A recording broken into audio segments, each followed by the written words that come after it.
Com vocês agora no ar, Rodrigo Almeida Teixeira, no canal História de Sucesso. Perde não! Tá nas mãos de Deus, pode acreditar.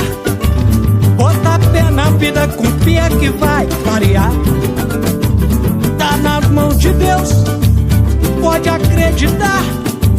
Tudo tem seu tempo, mas tem que saber esperar.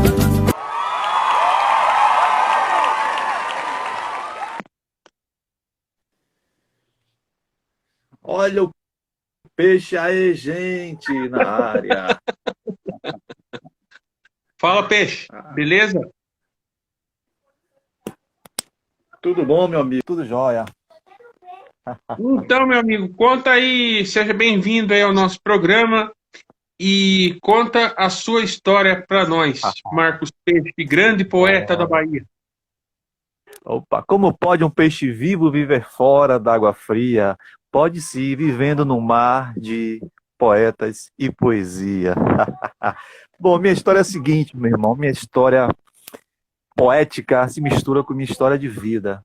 Eu ainda criança, muito novo, eu já gostava de admirar os quadros que o meu irmão fazia, porque meu irmão estudou na Escola de Belas Artes da UFBA, Universidade Federal de Salvador, e eu gostava de ficar com 6 a 8 anos, nessa margem aí de 6 a 8, eu já ficava desenhando os quadros que ele fazia e, ao mesmo tempo, eu ficava copiando os trechos de pensamentos, de poesias que ele também fazia.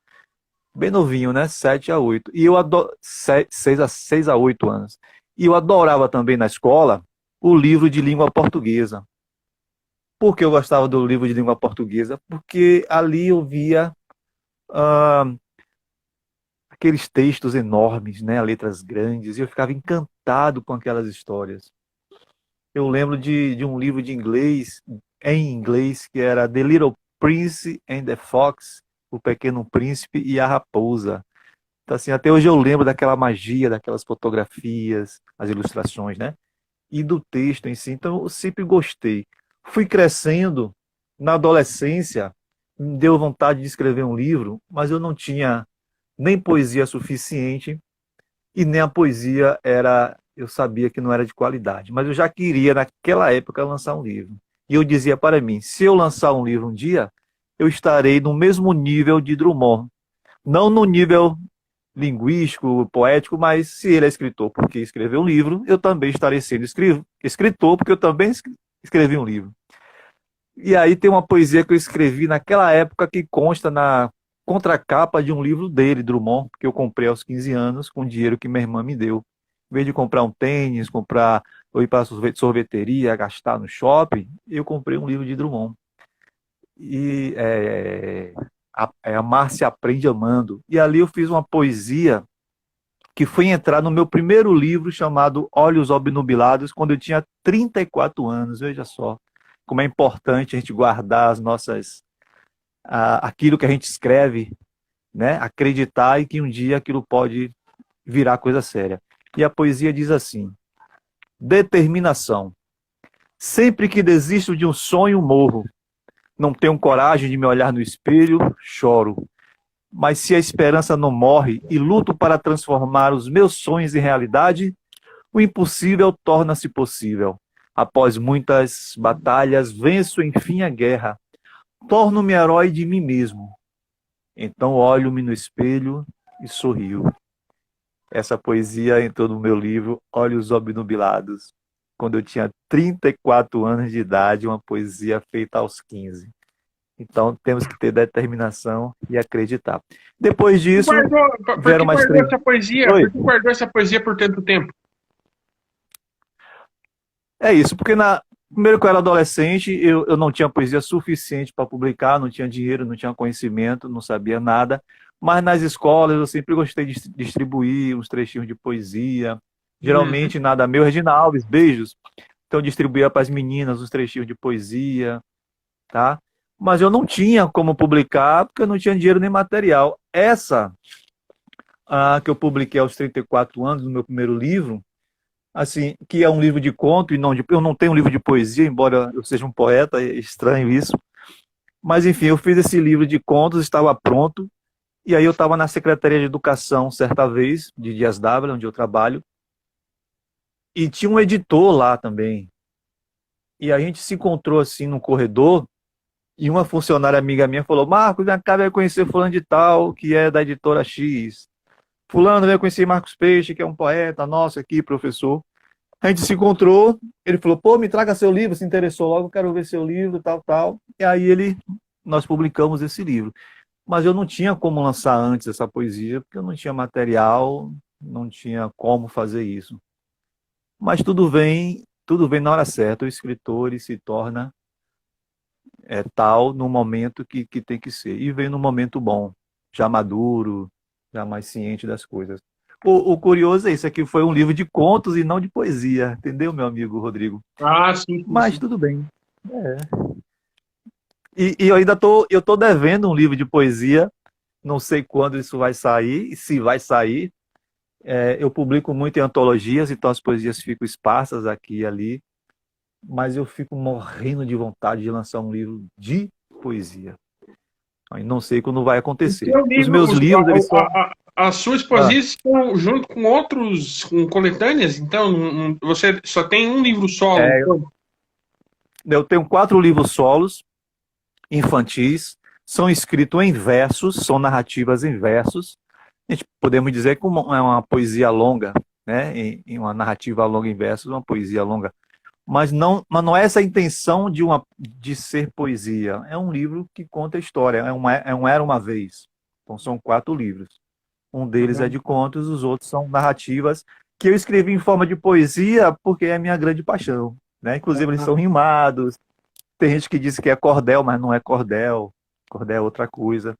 Mas eu quero lançar um livro assim de poesia mesmo. Cada página uma poesia, uma historinha diferente. Nossa. E eu não sei quando vai se dar, mas eu tô com esse, tenho até alguns títulos na cabeça que meus livros geralmente vêm através do título. Mas também ainda não tenho material para isso. Fala um pouco do segundo livro. Você Resumindo, falou essa é do a nossa primeiro? história. O primeiro é o Olhos Obnubilados, um livro de contos. São 12 contos que falam da infância. Que infância é essa? É uma infância da qual eu conheci na escola, porque eu sou professor de ensino fundamental e médio, e vi muita coisa feia, muita coisa ruim pelas quais esses meninos passam, meninos da periferia, da favela e tal. E aí eu resolvi desabafar através de 12 contos que eu tenho nesse livro. São histórias de dor, outras histórias de amor, de alegria também. Tem um pouco de tudo. Aceli Araújo, boa noite. Então, Priscila Moreira também aqui. recita alguma poesia para nós aí dos tuas coletâneas que você participou.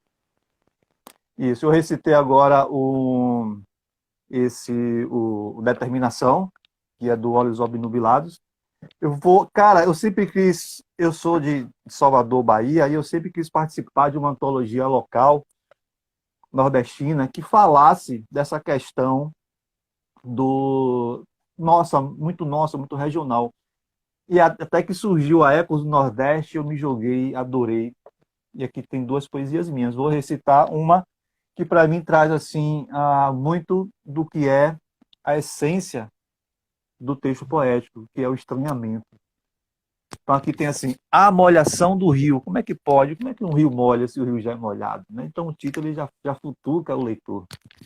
Sua secura desmolhou a fauna, a flora e os pés do camponês. Um dia a chuva jogou-se lá na cabeceira. Pá! Pá não. Vai molhar tudo! Disse feliz, aprumando olho e ouvido longe. Mas a certeza certa se deu quando viu os cabra no leito, escarreirados pela torrente que vinha de lado a lado, molhando o grande rio. É uma homenagem que eu faço aos nossos rios do Nordeste que secam, secam, secam, secam, viram só um caminho e depois de anos vem a chuva e torna a molhá-los e fazer a alegria do homem do campo. Ô, Marcos, deixa eu te perguntar. E como que você, quando você era criança, como que você pensou assim, eu vou ser um poeta? É muito intuitivo, né, man? É que nem aquele menino que quer ser jogador e joga muito, e joga no campinho de barro, e joga demais, destrói, e ele diz, eu vou ser jogador. É que nem o nadador que diz que vai ser nadador. Então é uma coisa muito intuitiva que vem com a gente não consegue se livrar disso, aquilo está ali conosco, nos futucando, nos incomodando. Então, é isso, de 6 a 8 anos, eu já tinha essa pegada, essa veia de me encantar com os textos poéticos. Eu, por exemplo, no ensino médio, e o povo me chamava de maluco, porque a gramática da língua portuguesa, a gramática normativa, ela é muito densa. E ninguém gosta de gramática, e eu adorava a gramática. Eu adorava pegar os exemplos. Por exemplo, sujeito composto. Aí tem lá Rodrigo e Peixe caminharam pelo leito do rio. Eu adorava pegar os exemplos, que os exemplos eram trechos de poesias ou de prosa. Eu adorava, passava horas lendo esses exemplos e sempre fui muito bem em língua portuguesa. Em parte, acredito, por conta disso, dessa minha predisposição para o texto literário. Então é muito intuitivo, sabe, Rodrigo? Não, eu creio que não é a gente que decide primeiramente do que gosta. Um dia você pode dizer assim, eu gosto, mas eu não quero ser, tá? Uhum, Mas no meu caso, esse gostar e querer ser sempre esteve presente desde a infância. uhum. E sobre o teu mais recente livro, você pode falar mais um pouco a respeito? O mais recente é um livro chamado Peixe Fora d'Água, Por Que Será? Que também é um texto que futuca a meninada, a garotada, feito para crianças de todas as idades. Quando alguém me pergunta para qual idade, eu fico incomodado, porque eu acho que o texto infantil ele é para de 0 a 12, mais ou menos, né? E se o adulto quiser também, ele pode, o adolescente, mas enfim, é para criança de 0 a 12, eu costumo dizer. E os pais estranham, acho que eu estou querendo vender livro, mas não é. Por exemplo, minha filha tem uma filha de 4 anos, eu sempre li para ela desde que ela nasceu. Ela dava risada, não entendia nada, mas ela ria, porque nós temos essa intuição da arte. Tá? Então é um livro que trata de um peixinho que ele vem à Terra para resolver um problema, a terra firme, para resolver um problema que está acontecendo em alto mar. Ele faz essa viagem e chegando aqui, ele encontra uma garotada na praia, tem sempre garotos e garotas, crianças nos meus livros, e ele pede ajuda a essa garotada para resolver esse problema. E a garotada pega esse peixinho e leva para a escola, coloca no aquário, leva para a escola, e junto com a professora e os outros colegas, eles vão tentar resolver esse problema. Resolve ou não resolve? Não sei, não posso contar tudo. É um livro gostoso, divertido, com muitas atividades. Eu coloquei algumas atividades, é um livro até pedagógico, isso aí já é a minha veia de professor. Aí tem caça-palavra, né? Tem um espaço para fazer uma carta, porque no livro eles fazem uma carta na escola para as autoridades. Eu deixei o espaço para que eles façam uma carta. Tem a questão da poluição, onde a gente, em vez de jogar a casca das frutas, das verduras fora, guardar para reaproveitar, e tem gente que faz receitas com esse material. Então tem um espaço para que se escreva uma receita, então o menino pode perguntar ao pai, à mãe, à professora. Né? Então é um livro bem interativo. Nos meus livros, as ilustrações são sempre em preto e branco, sou eu mesmo quem as faço. E por que em preto e branco? Eu perco um pouco com isso, porque a criança, nós somos muito visuais, as crianças gostam do colorido. E eu vou na contramão. Tá? Eu vou na contramão, eu vou andando, eu vou fazendo uma espécie de piracema. E elas gostam? As crianças gostam do preto e branco? Elas gostam sim, porque elas têm a oportunidade de pintar.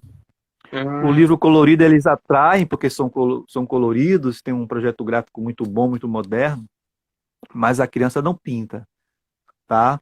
E a criança tem a oportunidade de pintar as ilustrações. Inclusive, eu recebo várias fotos de crianças que pintaram os livros E aí eles fotografam, mandam para mim, e é muito bacana. Todos os meus livros, sem ser o primeiro, que é de contos, os demais, que é de Era Uma Vez, todos eles têm espaços para a criança pintar e escrever. Uhum. Eles escrevem e pintam. Isso é muito bacana, que cria uma interatividade além da leitura. E qual Eles foi o que você mais participam. gostou? E qual foi o que você mais gostou de fazer?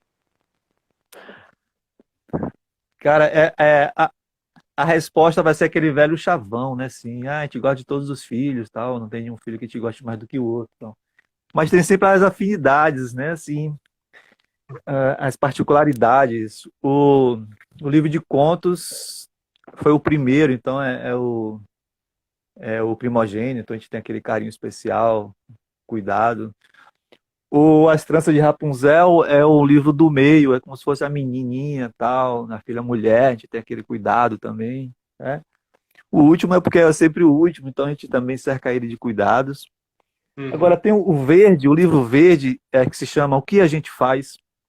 É um livro que mais agradou às escolas, digamos assim. E é um livro que cada história tem apenas 4 versos.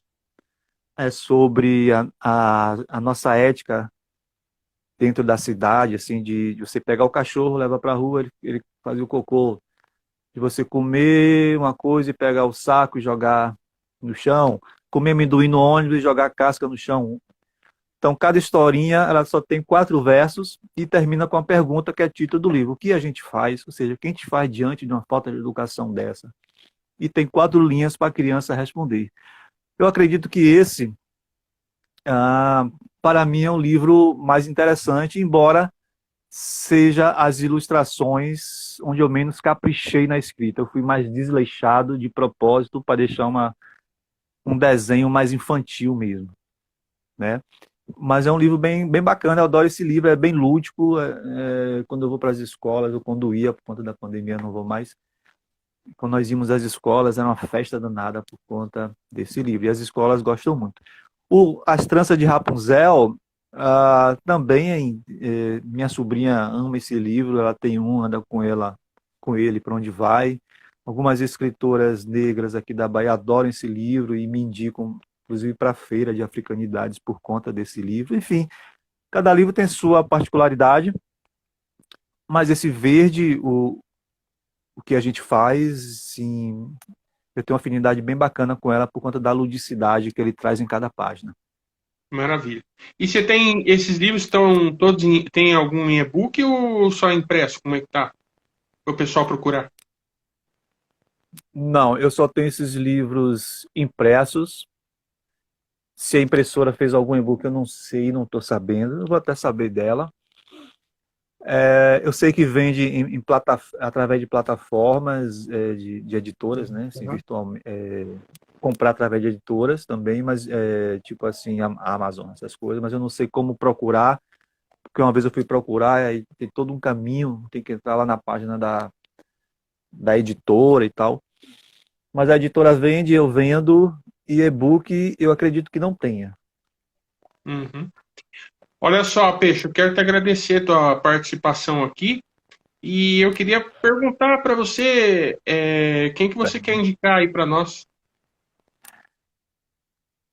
Cara, tem tanta gente, cara, pra gente indicar.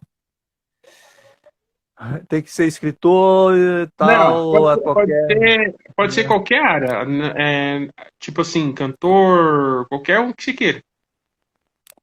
Pode ser da área artística, pode ser Pode, alguém que lute por direitos sociais e tal. pode, pode.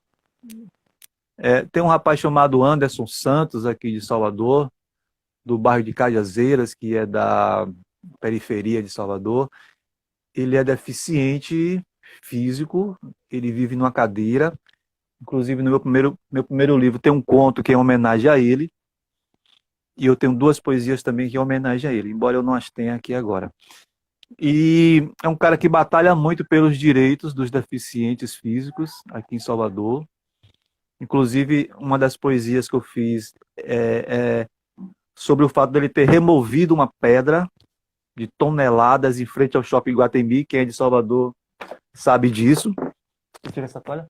Ele ele conseguiu remover pedras assim enormes, de toneladas, em frente ao Shopping Iguatemi, graças à força social e política que ele conseguiu reunir em torno de si. Lutou contra forças assim empresariais e ele conseguiu fazer com que essa pedra fosse removida. E fora outras batalhas que ele vem travando nessa área social, para a inclusão, para acesso à educação, né, de pessoas com esse tipo de deficiência que ele tem. A questão de mobilidade urbana mesmo e etc. Então eu vou indicar esse cara, Anderson Santos, e eu te passo o contato dele. Peixe, obrigado, cara. Você quer terminar com uma poesia aí para nós? Eu quero, cara, eu quero sim. Deixa eu ver aqui. Qual poesia? Eu vou terminar com uma poesia, a primeira poesia que eu publiquei em antologia, no Baile de Todas as Letras, foi uma antologia que eu participei, que eu fiquei emocionado pra caramba. E é muito bacana essa poesia, adoro ela. E ela se chama Pingo de Gente. Vamos lá.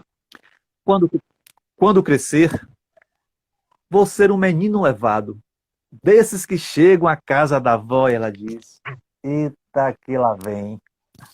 Vou ser pintão, assim como Lucas, Mateus ou Felipe.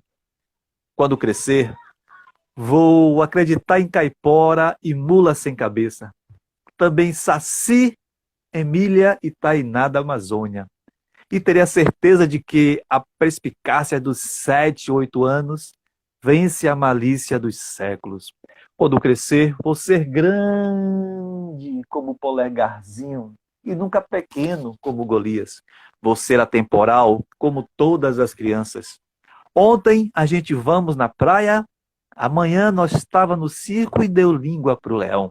Quando crescer, vou trocar letras, inventar palavras como pitita para borboleta e quinco para ventilador. Vou querer tudo que já não posso neste presente. Quando crescer eu vou ser mar, mesmo sendo pingo de gente. Pingo de gente, Marcos Peixe. Maravilha, Peixe. Te agradeço, cara. Rodrigão, eu te agradeço muito pelo convite. Te agradeço a João Fernandes Gouveia, amigo aqui de Salvador, Itapuã. Parceiraço também. Agradeço as pessoas que estão aí, principalmente as que eu vi aqui, que foi a Celi, foi a Regina Alves, a Priscila, a Contempoética está por aqui e muitas outras pessoas. Um prazer falar de poesia. A Contempoética é a Claudinha Negra Lutz, está por aí, então que bom também. Tá por aqui, sim. Muita gente legal. E parabéns por esse trabalho que você faz, necessário. A arte está segurando a onda nessa pandemia. A gente tenta, né, Peixe? Às vezes não é fácil, porque nem todos... A maioria está apoiando, né, o projeto, mas nem todos gostam, né? Mas a gente tenta. A gente tenta, a gente tem que... É enfrentamento, né, cara? A arte é isso aí, tá certo? Maravilha! Mais um programa especial com convidados extremamente maravilhosos. Quer saber de uma coisa? Aguarda o próximo programa. Não perde! Tá nas mãos de Deus. Pode acreditar. Bota pé na vida com pé que vai variar. Tá nas mãos de Deus. Pode acreditar. Tudo tem seu tempo, mas tem que saber esperar.